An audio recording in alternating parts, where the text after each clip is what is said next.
Dikkat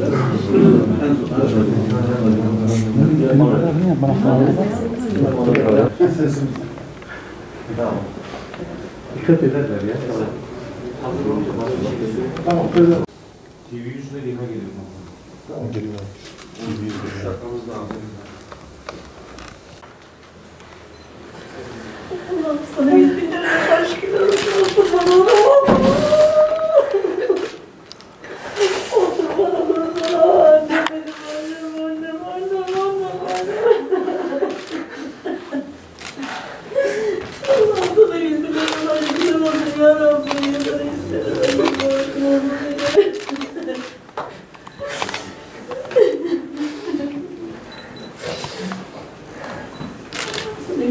Aşkım.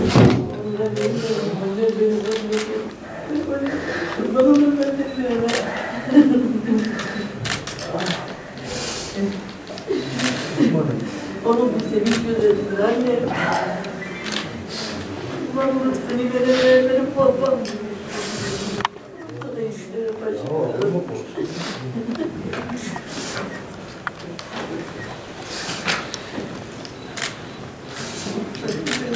Annem anne.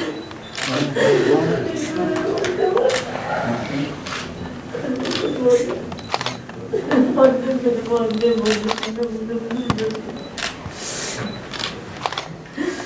Nedir benim annem? Seni veririm.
Arkadaşlar tamam.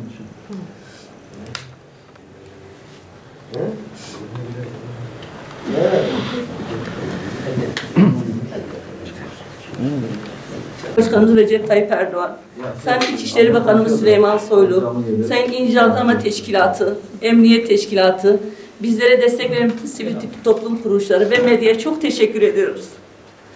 Yani gerçekten de İl Jandarma Komutanlığı ve İl Emniyet Müdürlüğü o kadar uğraştı ki. Yani onlar bizi sevindirdi. Rabbim de onları sevindirsin. Ben bütün Diyarbakır annelerine sesleniyorum. Gelin yavrularımızı, kuzularımızı kurtlara teslim etmeyelim. Yavrularımıza sahip çıkalım. Çocuklarımızı oradan getirelim. Bütün annelere sesleniyorum. Oradakilere de hepsine gelin oğlum. Anneleriniz acı çekiyor. Gelin annelerinizi sevindirin. Teşekkür ederim.